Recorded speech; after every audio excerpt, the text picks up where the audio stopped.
Hi, everyone. Welcome to What Do You Do podcast. My name is JJ Vola. Looks alongside of me. I have Cal Vola, my co-host. We're cousins, and we're starting a podcast called What Do You Do? And really, this purpose of this podcast is to venture out and to interview as many people as possible, understanding people's challenges, their careers, the schooling that they had to go through, the obstacles, the success stories, everything. We want to dive in and learn about people's careers, because there's a lot of people out there that I think struggle to find what they want to do, right? You see it more and more where a lot of people are switching jobs. They're only staying two years into it. So we want to try to help find a path for people, whether it's just having a simple conversation here on the podcast and getting to know what they do, and maybe it'll inspire you or inspire somebody that you know. But yeah, we're going to get into it. So basically, the first two episodes is going to be interviewing myself, just talking about my life story, talking about, you know, what I've gone through, my success, my failures, all that stuff, and we're going to kind of just dive right into it. You excited or what? I'm nervous. I'm nervous. Let's go, man. I'm sweating over here. Yeah. But my name is JJ Vola. I was born in Burlington, Ontario, Canada in 1996. Grew up in a small little town called Waterdown, which is north of Hamilton. In my childhood, I definitely had a very great childhood. Thank you to my parents.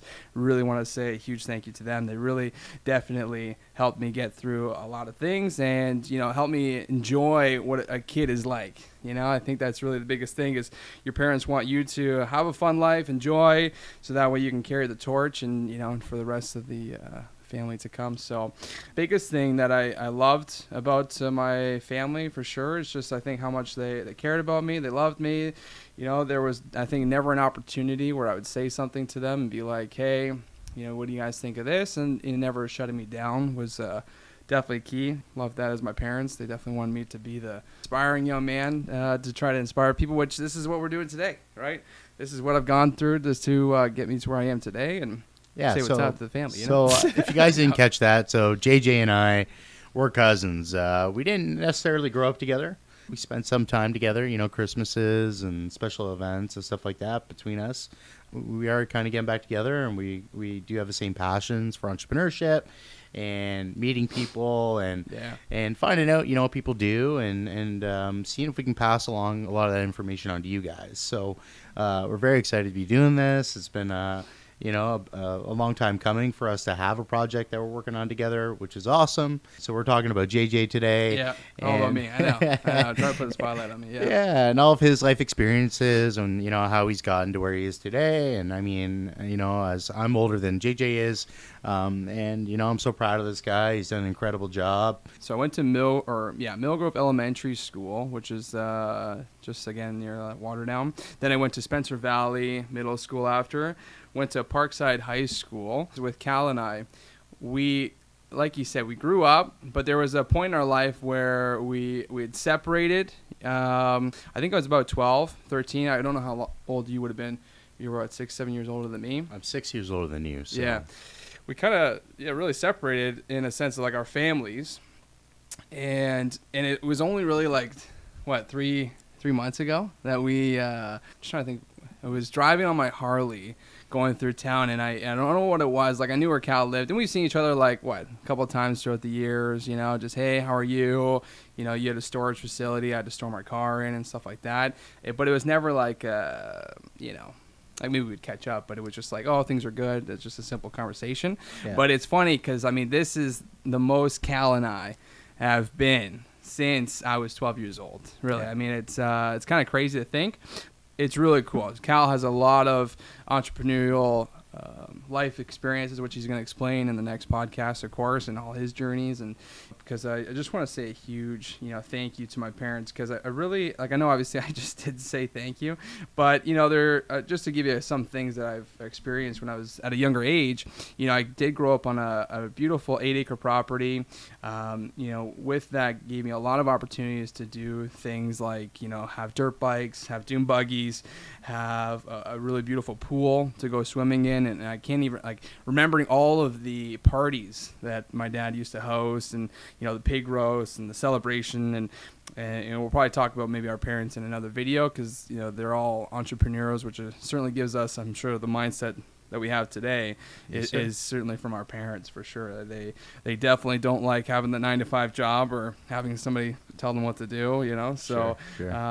but yeah, and as a kid, you really don't, appreciate just how grateful you are. I think that's the hard part. Like when you're just young and you're growing up, you love the stuff that you have, but you don't really get to, when you're older, you get to look back and you're like, wow.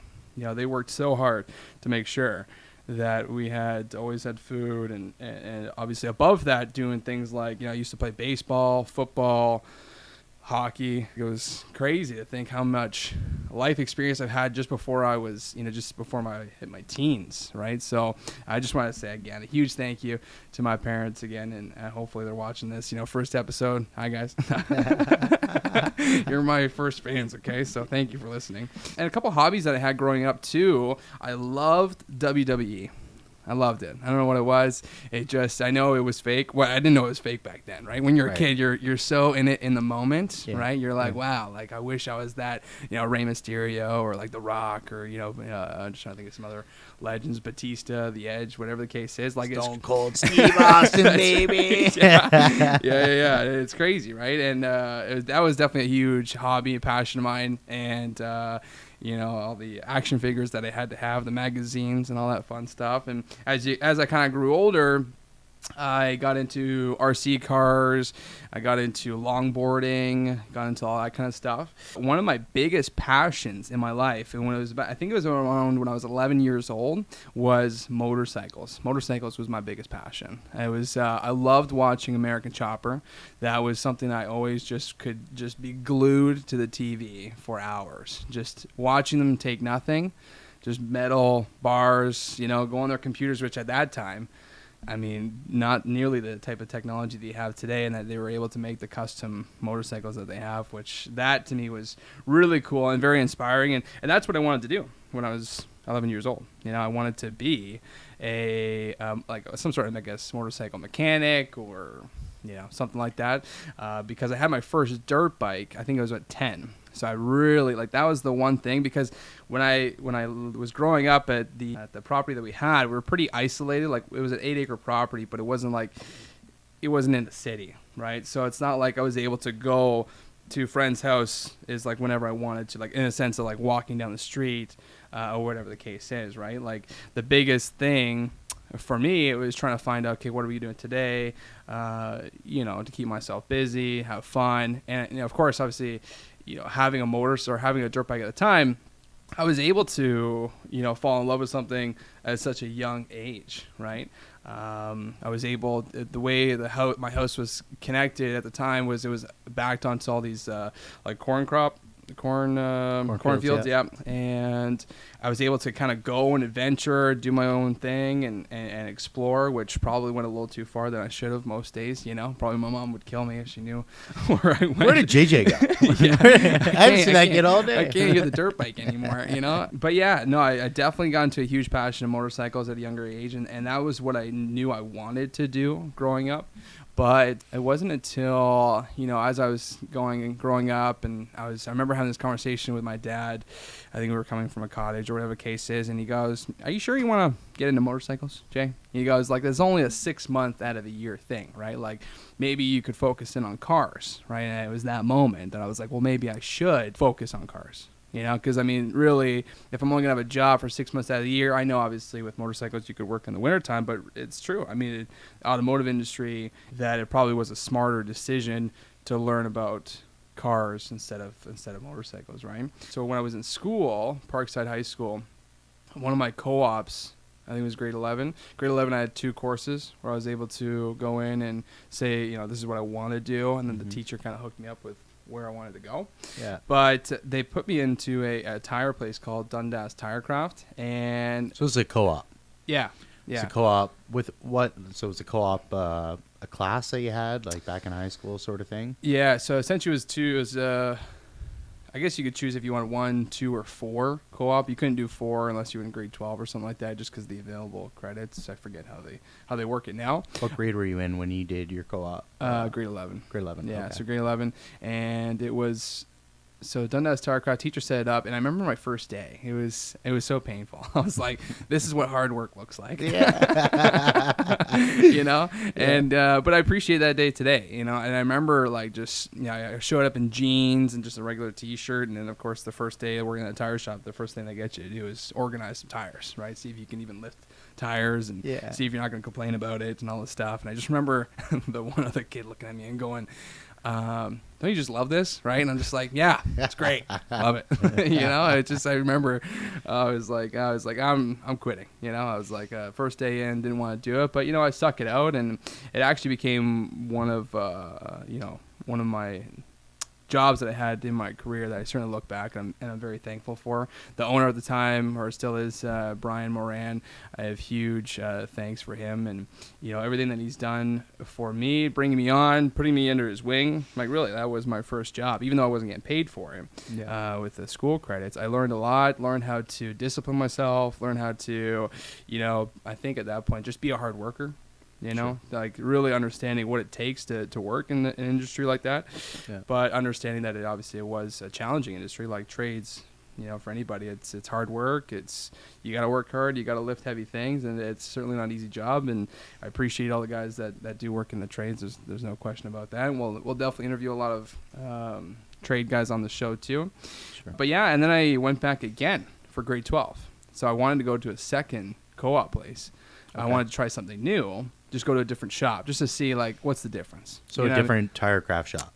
Well, different automotive shop. Yeah, I can't remember the store's name, but I remember going to it and I was like, hey, I'm co-op, I'm in grade 12. I already have some sort of, you know, tire experience. And I remember him saying, like, you know, we're pretty much just going to get you to be like the guy who cuts the grass and take out the garbage. You know, see if you can do light duty tasks, right? And I'm just like, come on, you know, like I get I'm young, but I do know some stuff, and I spent a whole, I think it was 6 months or 5 months in my first co-op. So I ended up calling Tirecraft again, and I was like, hey, like just curious, would you take me on again to try it out? And you know, because you already know what I know, now I can maybe learn more, kind of more in like the mechanic side, right? Like understand the oil changes, the engine replacements, more like suspension. Like that was the stuff that I wanted to learn. The hands-on stuff, taking and fixing it, was what I wanted to do. Like doing tires, brakes. I could only roll. Everything. I could only roll so many tires a day. When you're younger in the automotive industry, you definitely know that you are like a slave. you get the job that no one else wants to do. You're the labor guy, man. Yeah, you do the bitch work. You're the runner, which is probably why it made me get out of the trade. And that's fine. It helped me grow as a person too. I really appreciate that job. It certainly was a big eye-opener because even after high school, I worked there, I think, for about 3 to 4 years. 3 years after high school was over. So they offered you a job after your co-op was done, and... Yeah, it worked out so well because the way it was set up, that right out of when I was finished the credits, that I was essentially available to work. Okay. So it was if like I literally went from being a co-op into a job. So I was like, wow. I'm actually getting paid now. Okay. There was times where I was able to work like in the mornings and evenings to get extra cash. Oh, okay. Right. But if it was during school hours, then hard no. It had to be unpaid co-op hours. Co-op, all that you're kind learning, of stuff. Trying it out, right? But it was a good opportunity because so that was technically your first job. Technically, yeah. But I did work at Fortino's, which was my first job as a car pusher when I was 15, because that was like my first job that I actually got paid for. Pushing carts is not fun either. Okay, in the wintertime when there's a foot of snow, and you're trying to. I think just the other day I was at Walmart and like I saw a kid pushing carts, and it was like freezing.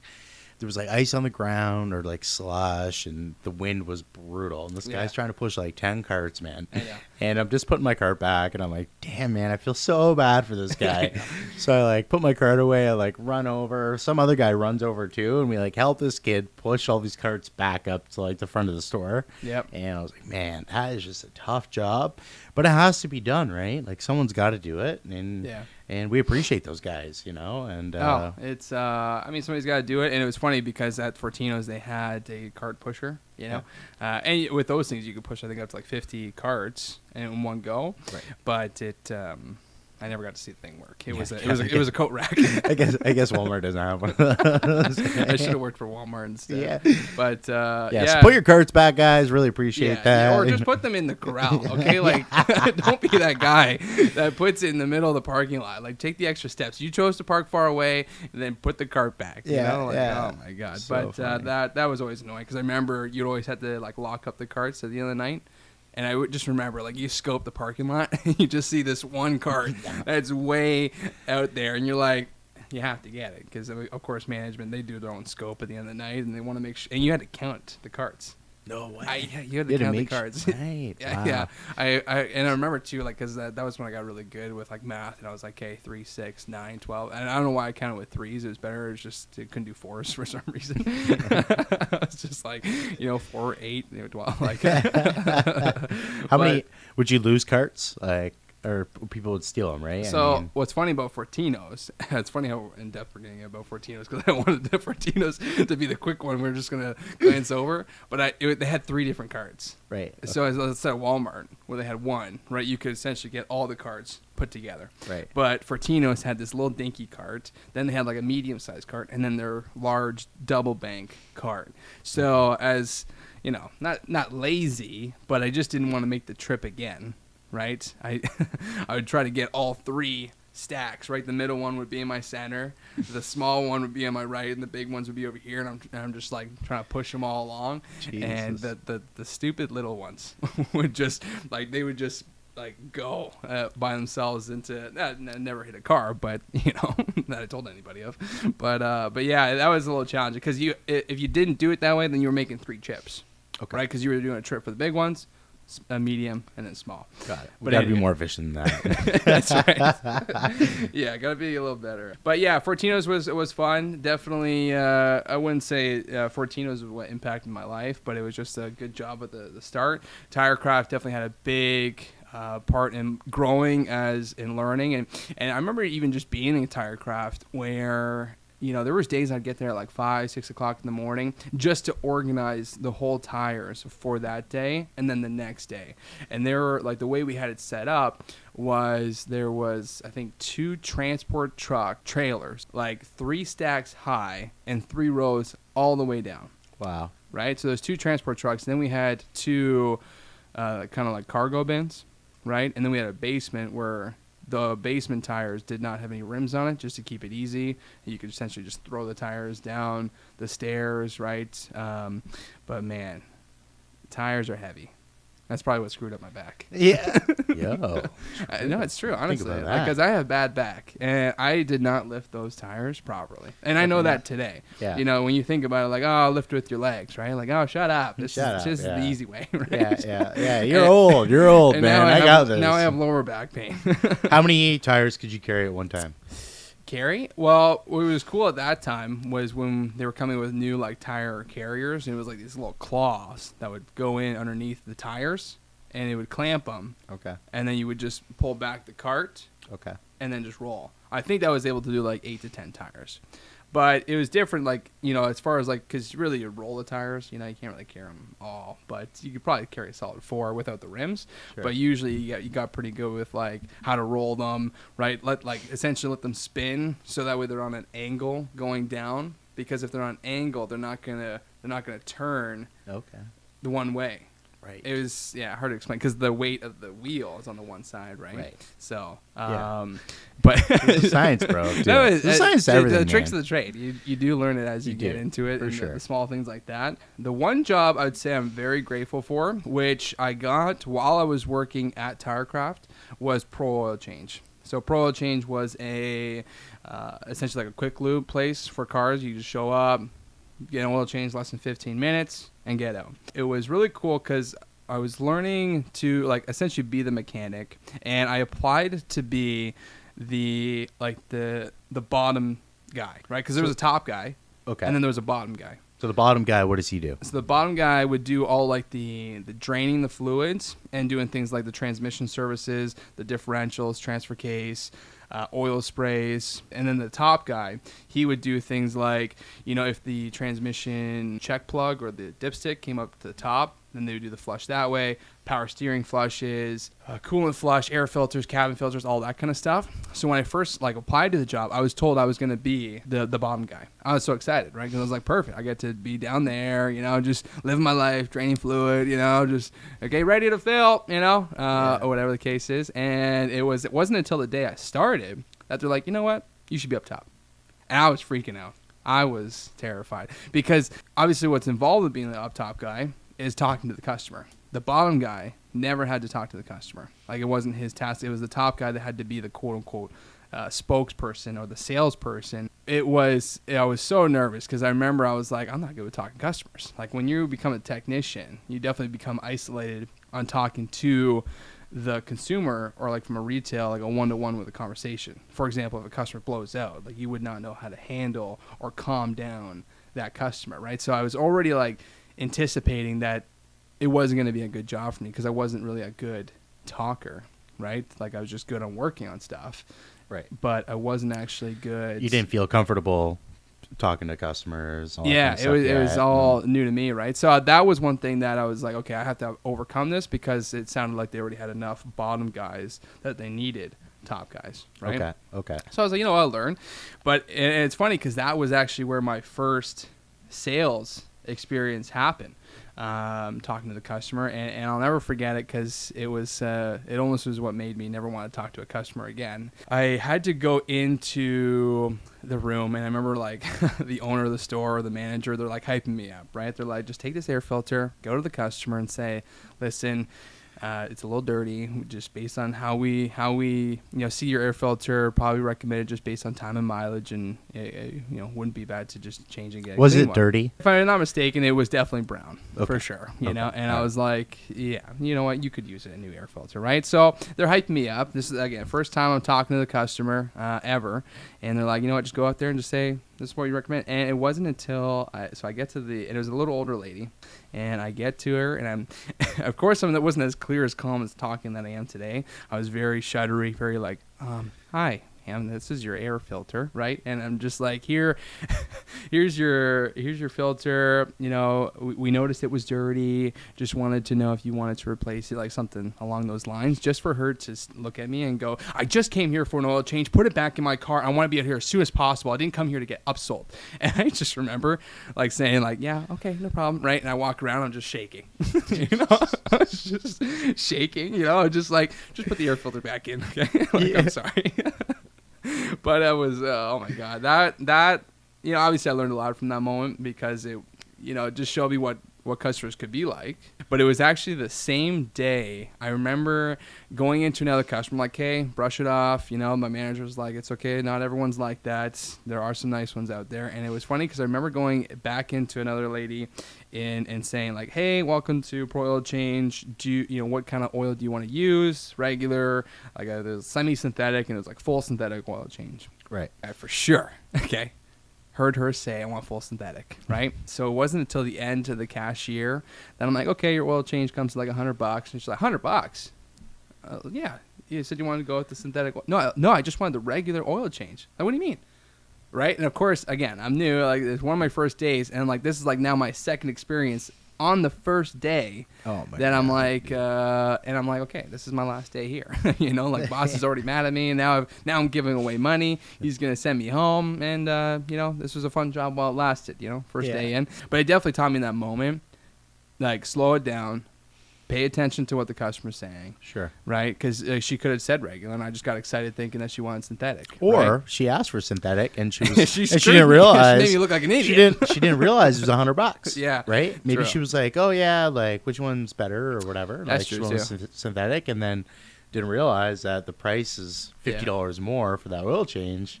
And now you give her the price, and she's like, oh, my God. There's no way I'm paying that. I'm going to give this guy a hard time. Yeah. And then you look like a dick. I know. Anyway. Because it was that moment that I remember the owner looking at me. You know, he wasn't mad at all. He goes, like, this is a great life experience. You know, did you take something away from it? I'm like, yeah. He goes, are you going to do it again? And I was like, well, hopefully not. No. And he goes, well, that's the idea. You got to fail or feel like you failed to know what you got to, make better the next time. And it was a great life lesson because he just had a quick talk and said, hey, it's fine. This is the cost of owning a business. You know, you have to learn. And you are new to the industry, and this is new to you talking. Your very first day. Very first day. Yeah, so it was a little traumatic, but it definitely taught me in that moment that there's opportunity out there. And, keep going. Every person walk through the door is a new opportunity to learn, to try a different way of, explaining things to somebody, to really understand kind of what makes them tick and what makes them feel comfortable with you and all that kind of stuff. So and it was being one with the customer too, like just understanding, what it's going to take to make it happen too, like the sale, for example. What can I say to make, convince you to do a power steering flush or whatever the case is, right? Now, after Pro Oil Change, because I ended up quitting Pro Oil Change because I wanted to spend more time at TireCraft, but there was a little bit like TireCraft was a great job. Loved it. Learned a lot. When you see, you want to grow as a person and you feel like you're kind of limited to a job, it's hard to stay, right? Like there was a time when I already wanted to grow, right? And like become like more like work for a dealership kind of thing. And there was a bad time where I was working for TireCraft and it was kind of unexpected the way it happened, but essentially I was laid off for a week. And I don't really remember why. Okay. But I think it was because of the fact that I didn't work hard enough. Okay. Which was weird. Because, like, I thought I was one of the hardest working guys there, obviously other than the techs, because I was the guy who organized the tires. Like, I could understand maybe because it was slow that maybe I got sent home. It just, in my opinion, at the time of being at TireCraft, it was unprofessional, and I had like car bills. Like I went and financed a car, so like now I'm liable and paying for this car, right? So I'm like, if you're laying me off for no reason, or like you're trying to teach me a lesson because you don't think I'm working hard enough, even though we were, I think, like I remember it was in October. Like November and December is when you're putting tires on for winter. Okay. And you're sending me home for a week for what? To teach me something? So it was that moment that I was like, okay, well I can't rely on you if you're going to lay me off. And I literally remember printing off 40 resumes. Wow. Yeah, 40 resumes, and I went to every dealership in 2 days. Or like every dealership in between like Hamilton, Burlington, Ancaster. Like during that week, it was the first day I made the resume. Second day, went out to do like Burlington, Hamilton. And then the third day went to Ancaster. And it was crazy because like I dressed for the occasion. Like I probably a little overdressed for a technician. Yeah. But it was good. Like I was young and I was like, you know what? No, I need to make a name of myself. Yeah, I want to go and impress people. And what I did was, so I dropped it off and I was having interviews right on the spot. Like guys were like, guys, like some of the dealers, like they wanted to interview me right there, ask me questions, where you come from, all this stuff. And it was really cool because I actually ended up getting 7 job offers that day, or like between those 2 days. Wow. Yeah, 7 job offers. And I remember selecting the Ford. I don't know why, like it just was like, I just had the best experience, and I kind of wanted to stay with like the top 3 in a sense of like, because I loved muscle cars back in the day, so I wanted to either stay with Ford, GM, or Dodge. And so once Ford said, you know what, yeah, I'll take you on 100%. When can you start? And I was like, well, a week, 2 weeks, like when you want me, right? I took the job, but I ended up not going with Ford because I after the interview, or like essentially when I said I was going to take the job, it was a week or 2 after that I was still getting phone calls from other stores to go and do interviews. Okay. Right? Because not everyone could do an interview and some wanted to schedule for it. So I did a interview with Leggett Chevrolet, which is one I went with.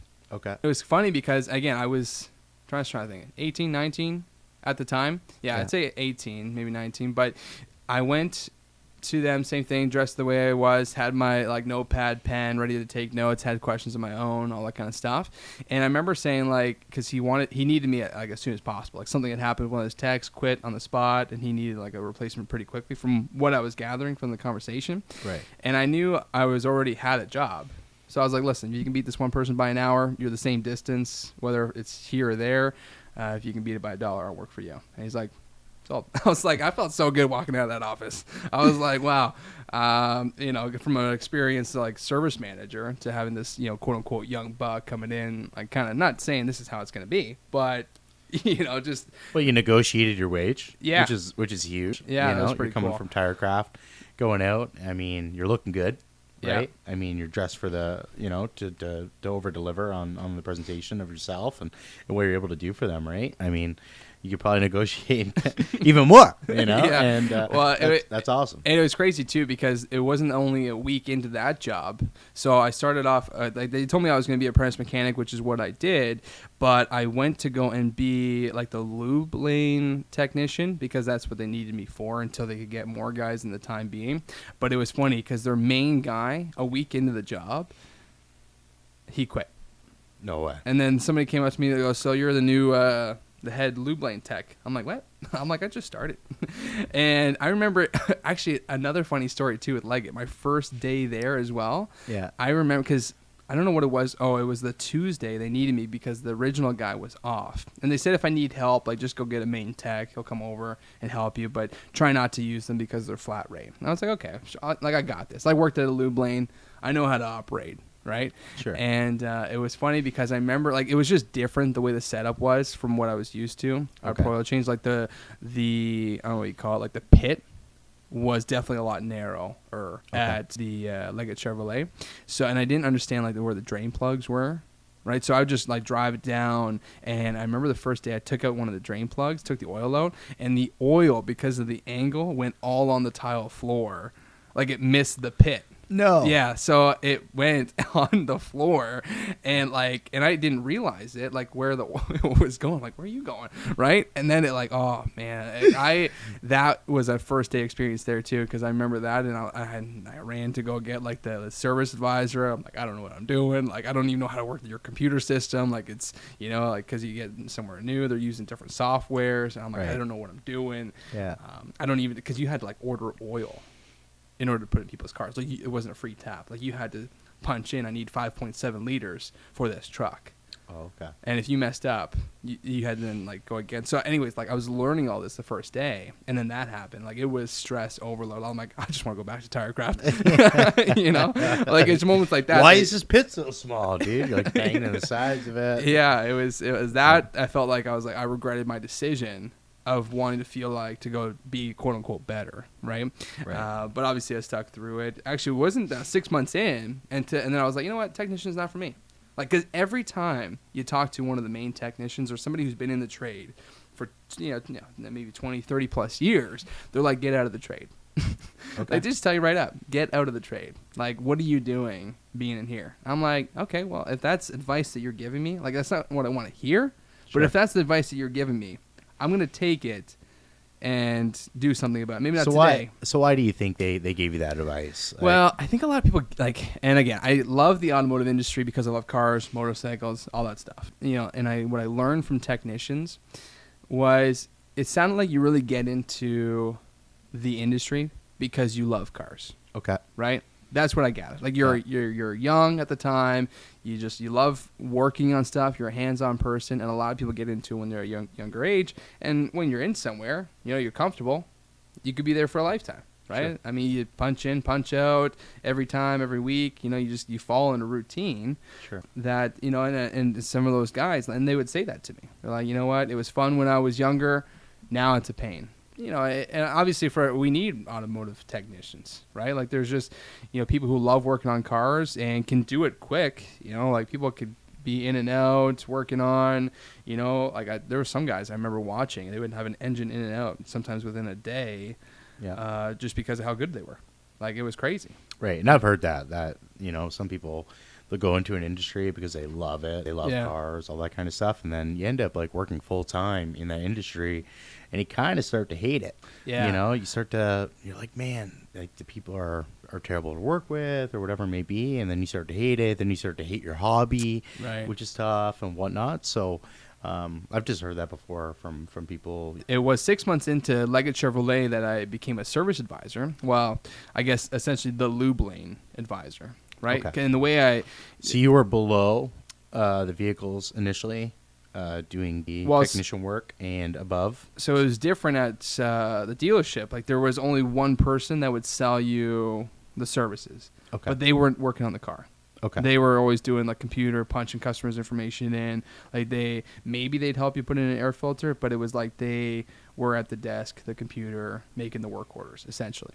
So when there was an opportunity, I heard the lube lane advisor quitting. I'm like, perfect. This is the time to shine. I'm like, I already knew from Pro Oil Change how to talk to customers, how to upsell air filters, power and steering flushes, all that stuff. I was like, I think it would be a good fit for me. I'm like, I don't really want to be an automotive mechanic anymore. Like, I want to get out of the trade. I want to do something more. And ended up being a service advisor. Just the way I think, of how to improve certain things. Sure. You know what I mean? Like the way they did things, I was like, no, I think we should do it this way because we'll get more sales this way.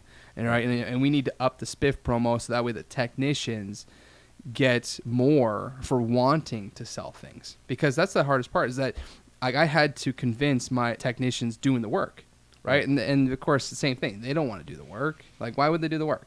Okay, air filter's good. They didn't check it. Right. So I was like, how can we up the program so that way if an air filter does sell or if we upsell a power steering flush or any type of services that they get more of a benefit? Because like at the time, it was only like 25, maybe like 50 cents per air filter. And it's like, come on, you got to sell 2 air filters to make $1.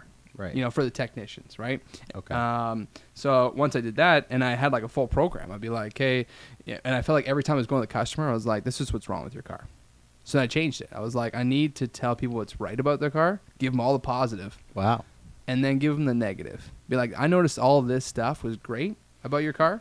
Great. But this is the one thing I noticed that we should probably focus on today.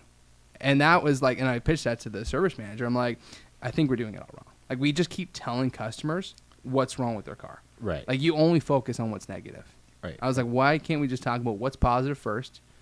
This is something that could be done next time.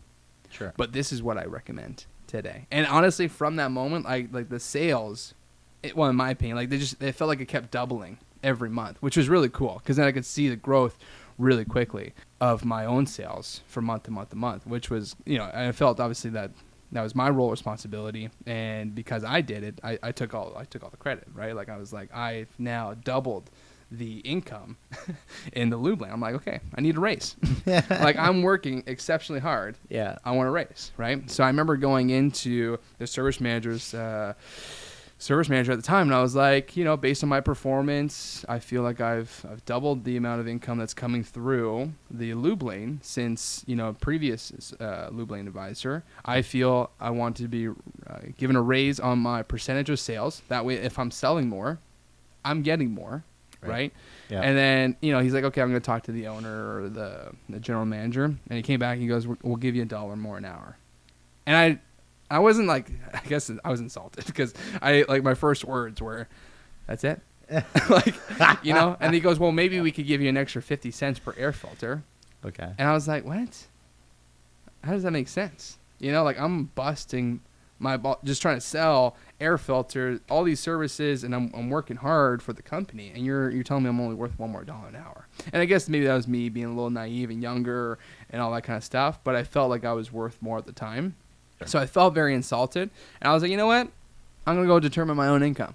I want to go be a sales representative. And that was how I got into being an automotive sales technician because I didn't get the raise that I wanted. I was like, well, you know what? I could go sell cars, work as hard as I do, and I'm going to get paid for the amount that I sell, right? So now I'm about to work as hard. I'm going to do the same work, if not work harder, but now I'm going to get paid more based on my performance. Okay. Right. So your position as the manager of service lube lane, it was a base wage. Yeah. Plus commission. Yeah, like a little small percentage. A small percentage. Now this new job that you were going to start selling cars. Yeah. That's full commission, or do you have like a base plus commission? It was full commission. Full commission. And it was actually a little scary because what they had was called a draw. So if you did not sell in a length of time, but you worked the amount of hours, they would pay you, but you would have to pay it back. Oh, okay. Yeah. Got it. So it was quite challenging because there was a time, I remember I was like 3 months in the draw. No way. 3 months. And like, just so you know, like, the draw, it was like a $500 paycheck. So for 3 months. $500 paycheck per week? Per week. Or sorry, 2 weeks. For 2 weeks. Yeah, it was $500 So every 2 $250 a weeks. week. Yeah, but then there was $250 a week. But then And there was then what's the max that you're allowed to hit?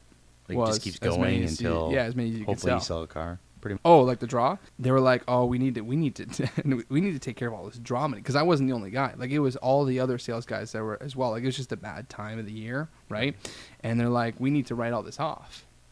Like, so they essentially covered everybody's draw. No way. But I sold so many vehicles that was the pay that my draw was going to be cleared. I'm like, and I remember going to the head person. I was like, can we not can we just pay mine off too? And then I'll get paid on my commission. Cause it was like mine was like $3,000. Like, I was $3,000 in the hole of a draw. And I had sold $3,000 worth of commissions to pay it off. Okay. And they're like, thank you. I was like, what? And everyone else got theirs taken care of. So everyone else's draw was written off as a loss against the company and all that stuff, and whatnot. But you still had to go and pay yours. Yeah, because they're like, whatever's left owing after this pay. And because I had gotten paid for all these deals, I was at a zero. Actually, I was like plus maybe like $200. But they're like, and then because it was the plus 200, the next 2 weeks I was in the draw again. Right. Yeah, so that was very frustrating. Man. From a sales side, it's like, yeah, you want to sell as many as possible because you do not want a $500 paycheck every 2 weeks. It's tough. And the only thing it worked was because I was living with my dad at the time. Like, that was the only reason I was able to. I was like, okay, whatever, $500 is $500, but hopefully I can get back on the momentum to sell again, so that way I could try to get more money. And my best year at Leggett Chevrolet, I think, was $60,000. Okay. Yeah, if I'm not mistaken. $60K, I was like, you know what? That's not bad. Because at that time I was 19, if not 20, making $60K.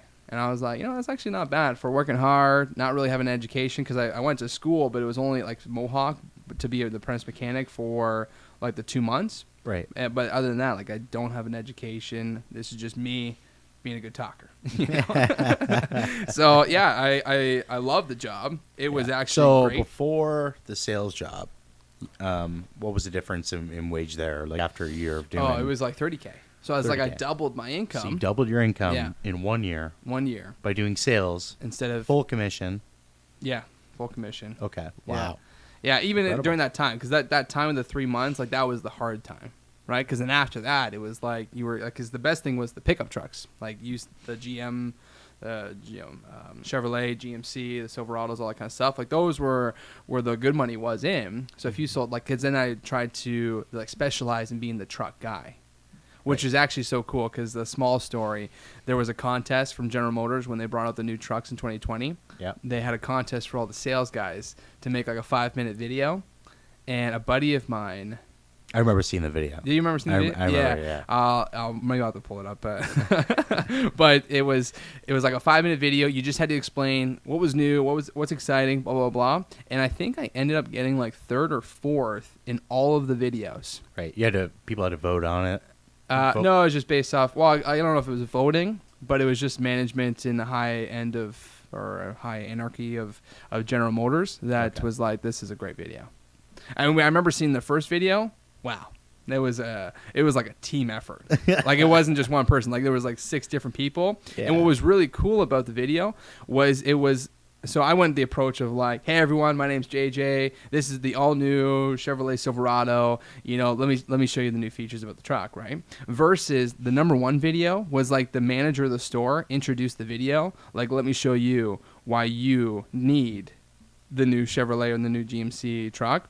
And it was crazy because it was like they had a technician working on the truck, being like, you know what, this is why I love working on GM, and this is why, I would pick it, because it's reliable and it's, easy to work on, or something like that. Mechanically, it's going to make sure that it gets you to where you want to go and do everything that you need it to do. Right. And then it panned over to like a mom putting a child seat in the truck. Like, this is why it's important to me for safety for my child. Oh, wow. Right. And then it panned to a construction worker on a construction site using the chainsaw, because it had a plug at the back of the truck. Right. Like, this is why this truck is beneficial to me. Wow. Because I'm working on the truck. And I'm like, wow, they deserved it, Yeah, And I think the top prize was like $10K.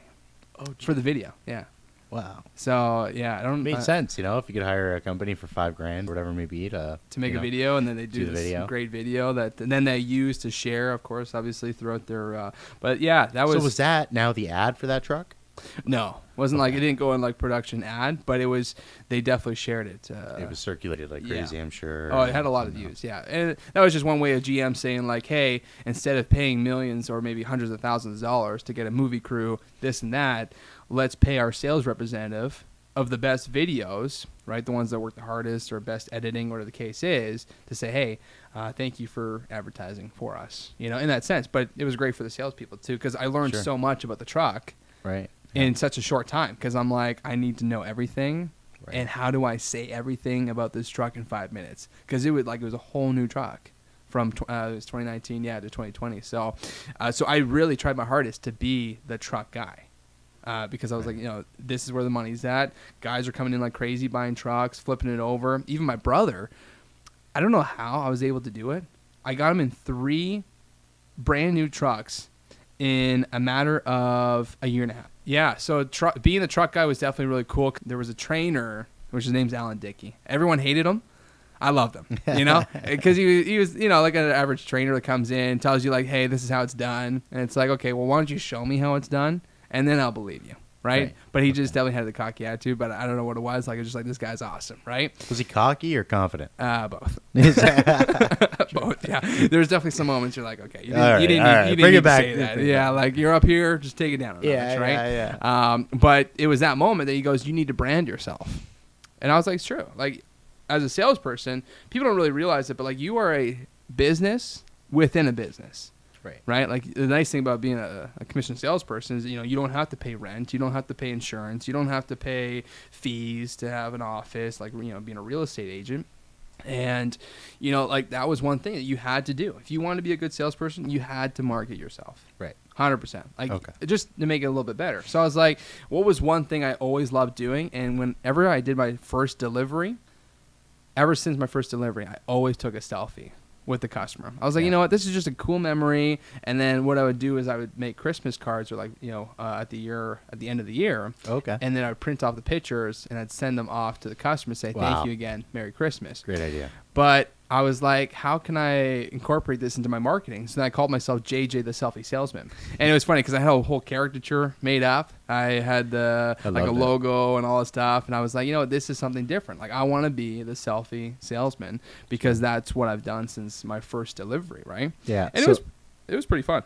Everyone on YouTube that's watching this, we'll bring it up maybe in the video so that everyone can see the selfie salesman. Yeah, which is just this caricature, just like this. Which is awesome, man. Like, I loved it. It was so creative, and I mean, it was a huge benefit for you. I mean, you have guys that have been in the industry 15, 20 years, right? They have all these customers that they built up over a long time. Yeah. And you're a guy coming in, you know, kind of fresh off the boat, sort of thing, and you have to learn, you have to get ahead of these guys and be different and whatnot. So, and it was great because all the other sales guys hated it, or I mean, not all of them, but you could just be like, oh, that's dumb. And it's like, I don't care what you think. You know, if the customer loves it and they get a smile out of it and they're like, you know what, this guy's awesome, that to me was more important.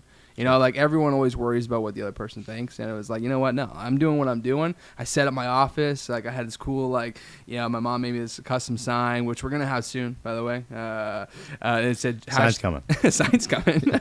But it said hashtag JJ the Selfie Salesman. And it was so cool because I was like, you know what? That's awesome because, I mean, everyone that comes in my office is like, what's this, right? And it's just always a conversation piece, right? Yeah. And then every time I'd say like, well, you don't know this yet, but we're taking a selfie together. Right, and it was sometimes part of the sales pitch, right? Right. Which, like during the ending, I'd be like, "Do you want to take a selfie with the selfie salesman?" And like one time, it was like this one time that it worked because they're like, "Oh, you know what? That'd be great. Yeah, you know, I'd love to buy the car." And it was that. No way. Yeah, yeah. It worked. I mean, all the other times I failed, but you know what? It was that one time that made me feel good, right? Sure, man. That one time. I mean, yeah, you know how much money, and it's awesome too. You know, did anyone give you any like?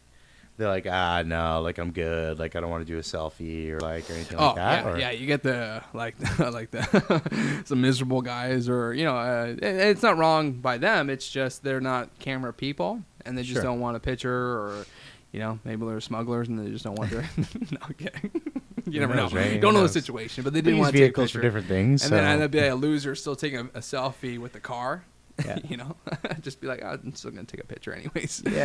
Yeah. So then what was interesting about Leggett was they ended up bringing on new sales managers, and it's crazy what management will do and like how you love the job and then hate the job by management. I'll be honest, because this new guy came in. It was just really interesting because he came in. He's like, you guys don't do enough. You need to do more. Right? You need to have a better social media page. You need to post vehicles onto Facebook Marketplace and every day. And there were certain like requirements when he came in that we had to abide by, which I'm like, okay, like I'm pretty much doing all of it anyways. Like the only thing I had to do was do the marketplace ads or whatever. It wasn't really, I guess, good enough for him. Maybe, I don't know if he thought he was like threatened by me because I'm the only person that was doing it compared to all the other sales reps that had no clue how to market themselves. Right? Like, they're like, well, what do I do? Right? Yeah. They're all doing it the old school way, maybe. Well, they're just like, like, here's a picture on my standard Facebook page or whatever the case is. And I'm the one working hard here trying to brand myself for your company. He ended up like threatening me, saying that if I didn't leave, that he was going to fire me on the spot. Like, it just ended so badly that I was like, you know what? I do not enjoy working here. Goodbye. Right? Like, and it took that moment. I was like, you know what? I'll be better elsewhere.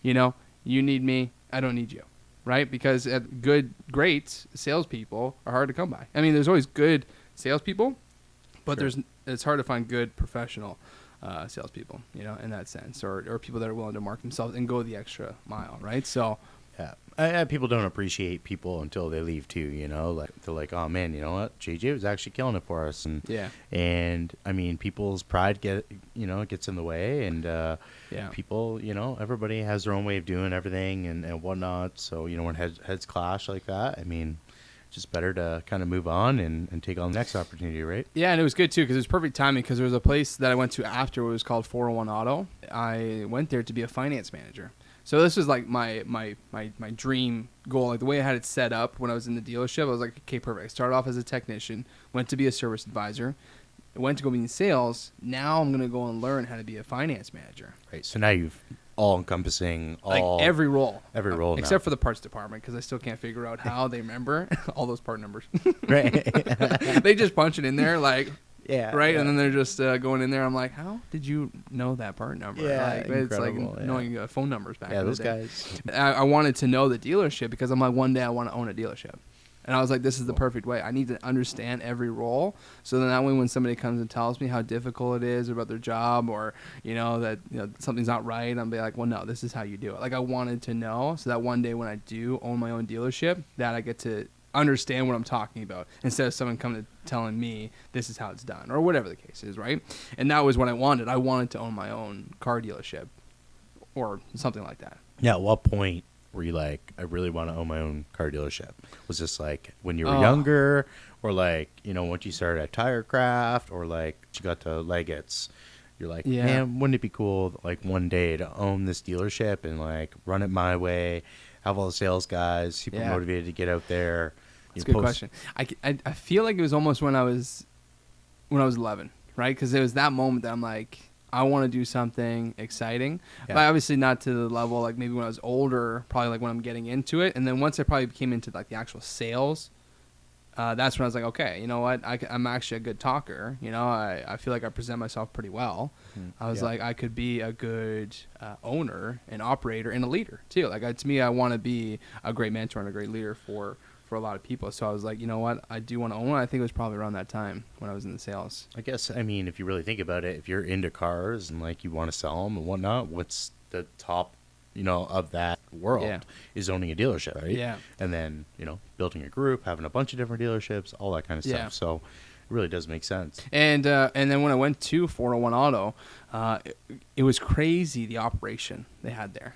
Like, I didn't think a car dealership could run this way. And like what 401 Auto was they were like a subprime dealership. So it was different how they market the cars. It wasn't like you could walk onto the dealership and be like, I want to buy this car. Like that's not how they operated. Oh, okay. So what would happen is people would go fill out their application online because maybe they feel that their credit is a little hindered, but they need a car. Okay. right? And we would get these leads, and then we would go in and we would really kind of educate people about their credit, right? We would say, listen, like, your credit score is here, so we need to bump you up, and the fastest way to grow your credit is a fixed loan, like a car loan. Like, if you get into it, like, phone bills really don't do anything. Credit cards, like, sure, maybe, but there's that one time that you could miss that one payment on that one date, and it messes it up, right? Versus an automotive loan, it is the fastest growing to essentially restore or build credit. Their focus was to reestablish people's credit. So not only and it was kind of a little bit different because it was almost like we forced people to be in certain cars, which was a little frustrating for me. Because it like, I just came from trying to pitch somebody, this is why they need the car. Now I need to force them into the car and say, this is your only option. Because some people could only get approved for so much. Right. Like, they're like, I understand you came in looking for an SUV, but you can't afford an SUV based on your credit. Right. And that's what it came down to. It's like you had to guide them to make a smarter decision to help grow their credit. So that way, and maybe in 2 or 3 more years, they would have the opportunity to get what they really wanted. Got it. So it was really different. But what was unique about it was that they were in partner dealership in the same building to a RV camper lot. Right. So the idea was they were originally an RV camp place. They realized that people were having a hard time getting approved for financing for trailers because of, like, they're like, oh, I want to buy a trailer. Okay, sorry, sir, your credit's not good enough. So they did it this way. So that way they could restore people's credit for the automotive loans. So that way they could come back in 5-10 years and buy a camper. Damn. Like, it was like it was a circle of just like, we want to make this person feel good that we're rebuilding their credit, and they'll remember us when they come back. It was a crazy operation, but it sucks because I was only there for like 3-4 months. Okay. I was only there such a short time because COVID literally just came in as I switched jobs. Right. Yeah, it was 2020 that I went to go over to that job, and I learned a lot, credit applications, understand how to talk about people's credit, because sometimes it's a sensitive subject, right? So some people get either not insulted, but maybe they're just unaware of their credit scores, and sometimes you get into pretty heated conversations, right? But after that, I was laid off, like 5 weeks after. I remember that because I was like, oh, you know what? I'll ride the train of being laid off for a bit. Well, COVID happened. It was like halfway through March, and then you wanted to see like what was going on in the world, right? I mean, it was a very like questionable time. I mean, what was going on? We've never seen anything like this. Like, what is this pandemic all about? And whatnot. So business was shutting down, but of course they were closing down, like just for the temporary time until everyone figured it out. I ended up talking to one of my sales guys that I used to work with at Leggett Chevrolet. He was working for a place called Energy Powersports, which that's where I work today. It was cool because I was like, oh, powersports, motorcycles. I was like, it's a perfect fit. You need a sales consultant. I'm your guy. I remember being at 401 Auto, and I wanted to work in this power sports industry. Like, I remember looking, even though it was a lower paying job, I just wanted to know what it was like because I wanted to understand what it was like to essentially be in the motorcycle world that I always wanted to be in. Right. Because that always was in the back of my mind. I was like, I need to do something with motorcycles. It's like coming full circle, man. Yeah. So that was an opportunity. I reached out to him. I said, hey, are you looking for sales guys? And didn't really get back to me pretty soon, but it was shortly after that I had a interview with the manager at the store. It was like a 2.5 hour conversation, which was a great interview. Like, I mean, It was really cool how long, I felt bad for Nicole because she was sitting in the car the whole time. Yeah, I know. And she goes, so how'd it go? I was like, oh, it was really cool. Who is Nicole, by the way? Yeah, sorry. Nicole is my fiance. Yeah. We've been together for almost 5 years now. Crazy to think it's been 5 years because we actually met at Leggett Chevrolet. She was like the accounting. We're engaged and hopefully getting married soon. Okay, to be determined on the date of the wedding. You just brush that in there, Craig. I was like, so who is Shoes Nicole? That was really cool. It was definitely the start of I was like, okay, you know what? I'm really excited, even though I felt like I was kind of going backwards in a sense of I came here to be a finance manager, but now I'm going to step back to be a sales consultant at a lower paying job. Well, lower paying. Only based on your performance. On your performance. Yeah, right. Because if you didn't sell, then obviously. And the ticket price for like a motorcycle or a quad or side by side or jet ski is I mean, the amount's less, so you get less commission sort of thing. So you have to do more Yeah, volume and for sure. and all that kind of stuff, you know? Yeah, that is certainly one of the big things that's different in the power sports industry, like because it's based on the gross profit of the vehicle. Like in a lower ticketed item vehicle, like that's $10,000 to $20,000, like you're not going to get the commission as me selling an $80,000 to $100,000 pickup truck or Escalade, right? Sure. But it's been crazy because I've been with Leggett now for 3 years, or Leggett. Energy Power Sports for 3 years, and you know, it was crazy kind of riding the wave of COVID, right? Because everyone couldn't go anywhere, and everyone's like, what are we doing with our family? Because they're all stir crazy. They don't know what to do. I don't know what to do with my kids because we can't travel anywhere. Yeah. You know, they're not going to school. So how do we keep these people occupied? And it's been such a crazy last 3 years. And I'm sure everyone that's probably watching or listening to this video of how difficult it was to get power sports toys. Yeah, you know, anything CDs, recreational, I mean, was... anything. Everybody just correct. wanted to go and do something. And it was crazy to see a lot of new people that never done it, you know, in their 40s, 50s, whatever the case is. And they're like, you know what, I want to try this out. Like my family, we want to go and explore, you know, because cottages were getting bought up left, right, and center, it felt like, because people were moving away from the city as we were getting into the years, because people were starting to work from home, right? So people would go buy cottages as their home. And they're like, we need a CDO for our lunch break. That's what it felt like. I was one of them, man. I never had a quad, like, growing up or anything like that. Right. And I swear to God, COVID happened, like, a couple weeks later. I went and bought a quad, and it's my first quad, and I mean, I had so much fun with that damn thing. Yeah. And people were just exploring Ontario. They were exploring Canada. I mean, we couldn't leave, right. Sort of thing. So it was like, what do we have in our backyard? How can we utilize it? What machines do we need to get out there and have fun, sort of thing? Yeah. So it was definitely, that just blew up, right? So, Oh, anything, right? And it wasn't just us, too. Like any other manufacturer, like Honda, Kawasaki, Yamaha, like anyone that really just wanted to try something new, like this was their opportunity, right? Which was cool because we met a lot of people. And since then, you know, like one of my best years being at Energy Power Sports, like I sold over 400 units in 1 year. wow. Right? In your first year. Well, technically it was the second year. Second year. It was because it was a full year to date was 400 units. Last year was a little bit less, only because of the supply chain issues and just getting the product has been challenging. Right. But obviously now that we're kind of getting back into the normal a bit, right? You know, things have slowed down. People aren't as excited to buy the product because, I mean, obviously with housing market, everyone's a little kind of, I think, backed off on spending money as they were, you know, 2-3 years ago. Yeah. But it was crazy to see how busy we were in such a short period of time. Like I remember we were delivering like maybe 10 to 20 CDs a day. That's once it came to that time when they finally arrived. Just like an assembly line. I mean, of people just rolling up their trucks. It was just Hooking like, what's your on. name again? What CD did you buy? Is it the right color? You know? Like that's what it felt like. Did you have a lot of that? Like, actually, there was a couple of times that like you would sell it and maybe you just got the codes wrong because it was always based on the codes, and you put a G instead of a J or something like that, and that was the difference of a whole different color. Wow. So there was one time I remember. I think it happened a couple times, but this one time I remember specifically right now. Guy shows up and he's like walking around the whole showroom. He's like, "So where's my CD?" I'm like, "What are you talking about? It's right over there in the corner, silly. You know, like, hello, like how could you miss it? This is your CD, right?" And then he's like, "This isn't my CD." I was like, "What do you mean?" And he goes, "It's not the right color." And I was like, "Oh no way." He goes, "That's what I wanted anyways."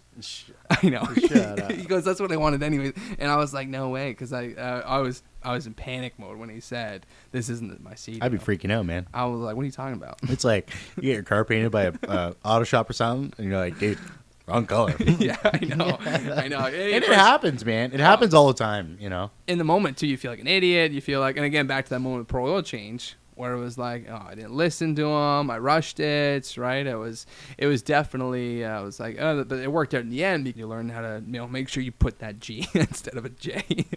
But when you're working that fast and that hard, I mean, it's things get missed and whatnot. It's all part of the game, right? So, yeah. And at that time, I'm sure he's like, well, you can't go and reorder another one. There's no way I'm getting this thing for another 2 years or whatever it may be. Yeah. I'm going to take this one for sure, right? Yeah. So. And being with Energy Power Sports, I've learned so much too, like just the difference of selling cars than selling fun. You know, like that was the difference because people buying cars stressed out. Like they were stressed out about buying cars because not only, and even from a sales consultant point of view, like not only is the salespeople in competition with other manufacturers, like, you know, like let's say with me being a GM, it was Ford, Dodge, maybe like some of the other trucks like Toyota, whatever. But not only different manufacturers, but the same manufacturers, right? Because then people will then go and compare, well, what's the difference between your truck to all the other GM store trucks? And what deals are they going to give me? And then you're in competition with the other sales guys, right? Like if it's not the manufacturer, dealership, the other sales guys, like it's very, I'd just say cutthroat in the sales world from a car automotive section versus the power sports industry. Like the next closest of so with Energy Powersports, apologize, it's a BRP store, Bombardier. So it's Sea-Doo, Skidoo, Can-Am. They purchased Manitou and a Lumicraft not too long ago. It's a Those are boats. Yeah, those are boats. Yeah, Manitou's a pontoon boat. Lumicraft. There's that one too. Yeah, the Sea-Doo like goes into a pontoon boat essentially. Yeah, no. So it was called a Silver. A Silver. Okay. Yeah, it was a little different. It was a boat. It was like a shell that you could drive the Sea-Doo into the boat and then lock the Sea-Doo in. What was really cool about it was that you could drive the boat out to the middle of the water, unlatch, separate the Sea-Doo, and then go enjoy the Sea-Doo and hopefully pick up your family before you forget on the way back in. Don't leave us. Yeah, which was really cool, but it was challenging dealing with them because, again, it was a different manufacturer, right, versus being all dealing with one company, one manufacturer. So it was a little challenging with them, and again, for them it was hard to build boats too because it was hard to get supplies. It was hard to get I remember there was an issue with getting foam was the challenge. Foam, material, all that kind of stuff. I've learned a lot in the last 3 years being Energy Powersports. Love working for them. They're growing so fast. It's crazy. Like they're growing exponentially very fast, and it's great to be a part of it. It's great knowing that you're a part of the growth and that you're the reason that they are growing too, right? Like great customer support. Like one of my biggest things, and ever since I sold the cars, was making sure that the customers have a great experience. Right. Like you definitely give up a lot of things just to make sure they're having a good time, or at least, you know, from start to finish having a great experience. Like you can't please everybody. Right, that's the moral of the story. I mean, not every customer is going to be happy, or, you know, they have their own expectations, which, you know, you just can't meet. And saying that, and just to kind of wrap things up, because I know we've been talking for quite some time now, but yeah, I'm a sales consultant. I love it. One of my, and this is what I'm going to end off with, because I really want to talk about like my hurdles and my challenges in my life. It's funny because I didn't know if I really wanted to actually talk about it, but I do want to talk about it. And my biggest challenge in life was reading. So reading to me was one of the hardest things in high school, like, and even out loud too. Like I could not, because I was diagnosed with dyslexia, ADD, and all that stuff. And my challenge was I could read fine. Like I was the type of person and kid that I would be like, "Hi, my name is JJ," like one word at a time. Like that was how I would read throughout. And as I grew up, I would never get better or perfect it. But now, today, one of my biggest challenges today, and I'm trying my hardest to get past it, it's like when I read and I get to a certain word that I don't recognize, because I go by memory of the word, not the way it's pronounced. So if I don't memorize the word, I'm locked. Wow. Yeah, like my brain cannot comprehend how to pronunciate the word. Right? So it's like when I'm reading, and now I'm obviously a pretty fluent reader, but when there's a word that I'm coming up to, and it's like I've never seen it before, it's just like, what? And I just go into like the stun lock mode, right? And sometimes I'll just read right over it. Like I just disregard it, and then some people will be like, wait, that doesn't make sense. I'm like, yeah, it's weird how they wrote it in here. It just goes and then skips, and then but that was one thing, like growing up, and I didn't notice it obviously being an issue when I was younger. Right, but as I was getting older, and you know, when you're in high school, and there, you know, teachers would say, "Hey, Jay, you know, like we're gonna read a book together as a class." Right, I was the person that would count the amount of paragraphs to the amount of people in the classroom. So I'd be like, okay, there's 10 people, 10 paragraphs, and I count the paragraphs, and I pre-read it like 5 times. I'm not even hearing what they're saying because I don't care what's happening. Yeah. But I would just pay attention to, okay, like 10, and then what would really screw me up is if one person was like, okay, I'm going to read another paragraph. you, okay, what? And then I had to recount again. It's stressful for me to read out loud in Sure, school. man. And Sure. so that was one of my biggest hurdles for sure, was reading. And still to this day, I find it's challenging to read. And that was, I think, when I was younger, I realized I needed to be a good talker, because if I wasn't a good reader, how can I do anything in my life? But I think that's a lot of challenges out there too to a lot of other people, and this Everybody. is why I want to talk about it, because not everyone's perfect, and everyone has their own setbacks and their own downfalls, and I have no problem sharing my downfall, because at the end of the day, there's downfalls, then there's other things that make me who I am, and what I feel is pretty great. But you know what, some others say different. 100%, man. I think there's so many people out there. Like I would have done the same thing in class too. Like, I mean, like, you get nervous, dude, in front of a whole group of people, your peers and all that kind of stuff, and you're reading paragraphs, and you're like, dude, what if I screw up? Like, everyone's gonna laugh at me or whatever it may be. And that was the fear, right? And we overthink it, right? Oh. I mean, and that's the whole thing. I mean, obviously it's beyond that, but I think everyone has those, a little bit of insecurity, especially growing up and with all your classmates, and yeah, you don't want to be judged at a young age. So I was definitely the kid sitting there like, okay, I'm going to be 11th and, to read. I better make sure I crush that paragraph. And you're not listening to anybody else. Like screw that. Yeah. So, I know. And I've learned a lot. And, being a sales representative has been great, great profession to get into.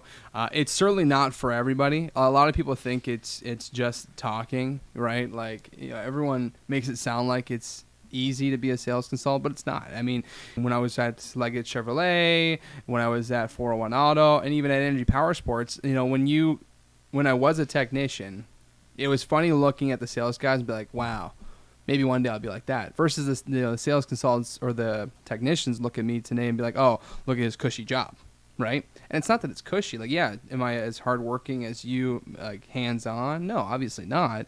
But am I going through a lot more mental challenges and things I have to overcome than you? In my opinion, 100%. Because if you break a bolt, that bolt's not screaming at you, right? And telling you how a terrible salesperson you are. Yeah, no.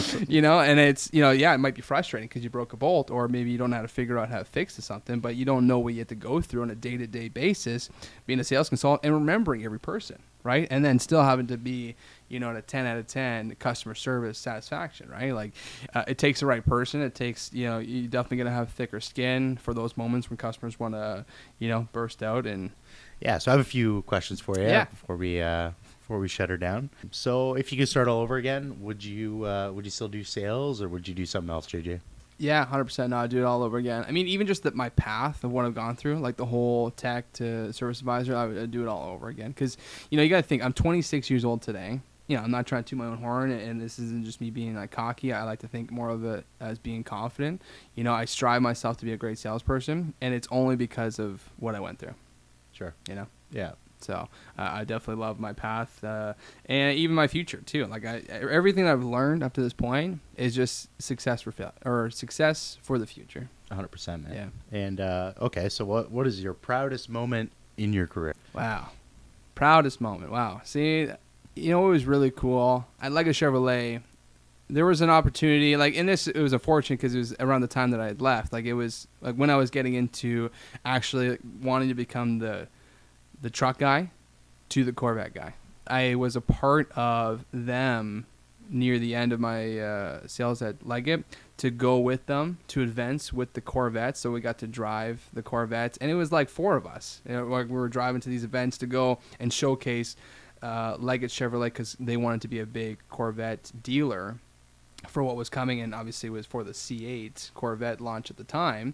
Yeah. And yeah, that was really cool. But probably one of my proudest moments is usually the biggest sale ticketed item, right?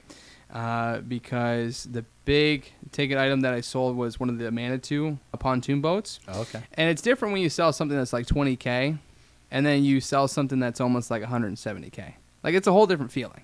Like, was it only just me that could have made this sale with the customer? Like, you start to think that moment, like, I was the reason why they bought the boat here, right? Like, and that's what you kind of go through in the motions. Like, it took my word track, it took the walk through the boat, right? And like this boat ended up coming to, I think it was like 160 after taxes. Yeah, that's definitely my proudest moment. There was almost a time where I sold a $350,000 pontoon boat, which we had. That was really close with a lead of mine, but that would have been certainly my biggest accomplishment if that had gone through.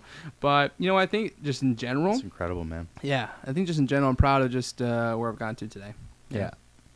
I can't believe that they're selling pontoon boats for $350,000. It's crazy. You can get a pontoon with two 450 horsepowers on the boat. 900 horsepower pontoon. And just so everyone knows, okay, like pontoons are not like they were 10, 20 years ago. No.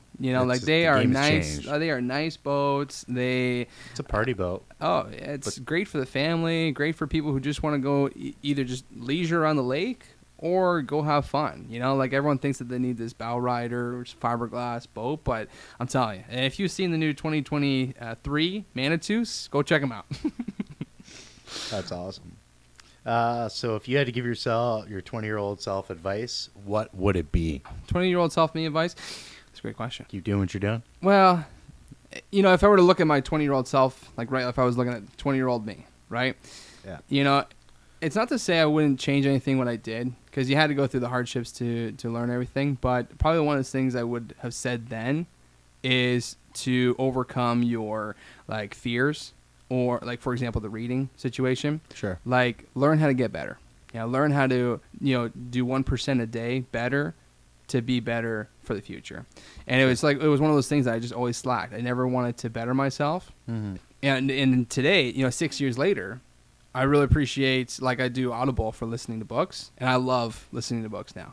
And it's crazy, because when I was younger in high school, I'm like, who reads books? Yeah. Who is, like, what does it have to say in the book? Like, you just don't understand, right? And now, like, I really appreciate it, right? So it's like, I guess if myself, and even if I gave myself advice to know if I actually even take it or not at that time, is, like, to educate yourself more.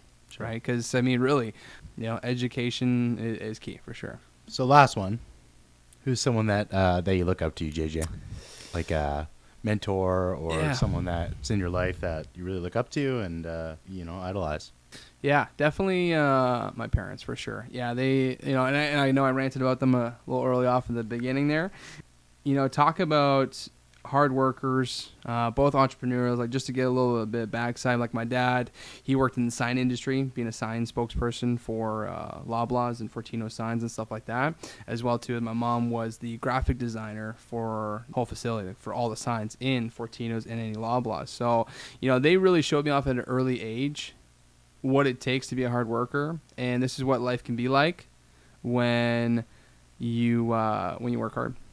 And they are certainly the reason why I want to be an impact to the future, and hopefully future What Do You Do podcast and more stuff to come too. Like, this is just the tip of the iceberg of what's to come, and definitely my mentor is going to be my parents, and I really appreciate, again, everything that you guys put me through and the challenges that I had to overcome. It's been certainly a blessing. Well, I think that's it for today's podcast. It feels like it was a long one, but it's good to have these kind of talks. Good to understand like where I came from in my career, my path, and everything. So I hope you guys were inspired by today's episode. Next episode is going to be Cal's life, his journey, where he kind of went through his success stories, his failures. So we really enjoy doing stuff like this. This is exciting for us, even though this is the first video. We're hoping that we can look back 10 years from now and be like, you know what, this was a great journey that we started, and look at us today, 10 years forward. So, because we have a lot of goals, and we want to inspire a lot of people who are confused about what they want to do, right? So we really appreciate everyone who stuck through this video and listened to the whole thing.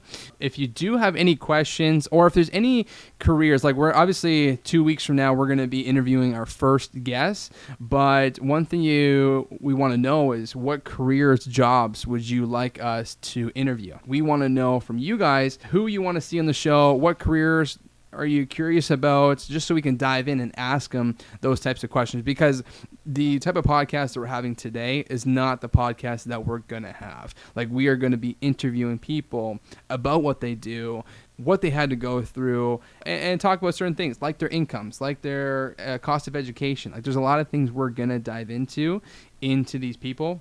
So we want to know from you guys, right? If you like the story, if you like us, definitely comment down below. We'd love to hear some feedback of what you guys think. Hit like, subscribe, hit the notifications so that way you don't miss out on any of the podcasts. Or if you're listening onto a podcast channel, be sure to follow so that way you get weekly updates, because we will be live or a new episode every Monday. So thank you to everyone who is listening, and we hope to see you in the next video. Anything you want to say, Cal, on the sign up? Yeah, no, I mean, we're going to be posting this to the for podcast, but also it's going to be on YouTube as well. So feel free to check us out at both those spots. We really want you guys to reach out to us and let us know, what jobs are you guys interested in. We want to go out, find those people, interview them, try and bring as much value to you guys as possible. Yeah, I mean, any questions you want us to ask them specifically as well. Feel free to put those in the comments as well. We really appreciate that. So I think that's everything for today. Love it. Can't wait to see you guys in the next video. Thank you for watching. Thanks, guys.